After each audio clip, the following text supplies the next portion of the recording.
ایک بادشاہ اپنی جوان سالہ بیٹی کی شادی کو لے کر بہت فکر مند رہتا تھا۔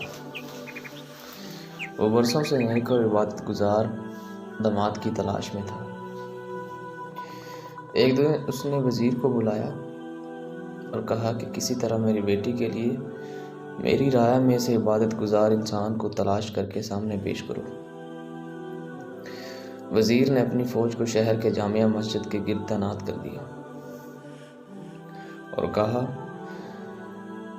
چھپ کر دیکھتے رہو، جو شخص آدھی رات مسجد میں داخل ہوگا اسے نکلنے مت دینا جب تک میں نہ آ جاؤں۔ عین اسی وقت ایک چور چوری کرنے کے ارادے سے گھر سے نکلا اور دل ہی دل میں سوچتا، کیوں نہ آج شہر کی جامعہ مسجد میں جا کر چوری کی جائے، وہاں مسجد کا قیمتی سامان چرایا جائے۔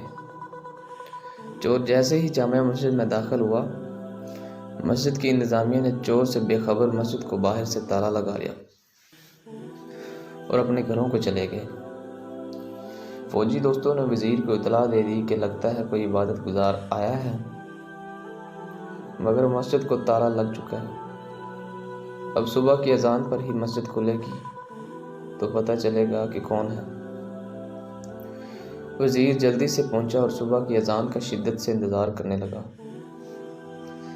تاکہ اندر موجود نیک انسان کو بادشاہ کے سامنے حاضر کیا جائے۔ جیسے ہی مسجد کھلی، وزیر دستے سمیت اندر داخل ہوا۔ چور یہ دیکھ کر گھبرایا کہ آج تو پکڑا گیا اور جلدی سے نماز کی نیت کر لی۔ جو ہی نماز ختم کرتا، فوراً کھڑا ہو کر دوبارہ نیت کر لیتا۔ وزیر کو اس کی عبادت گزاری پر یقین آ گیا۔ جو ہی نماز ختم کی، فوجی دستے نے اس چور کو پکڑا اور بادشاہ کے سامنے پیش کیا۔ وزیر نے کہا، بادشاہ سلامت، یہ ہے آپ کا مطلوبہ شخص، اسے مسجد سے گرفتار کیا ہے۔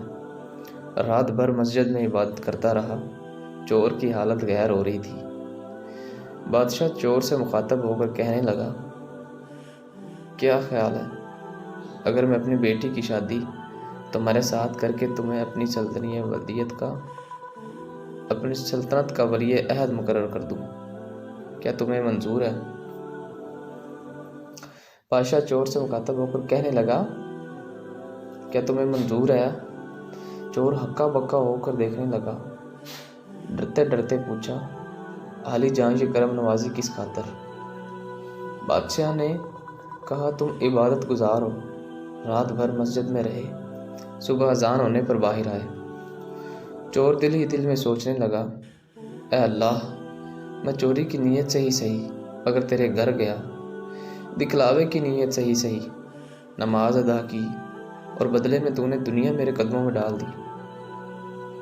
اگر میں سچ مچ عبادت گزار ہوتا اور راتوں کو تہجد پڑھتا تو پھر تیرا انعام کیا ہوتا؟ وہیں کھڑے کھڑے ندام ہو کر طائب ہو گیا۔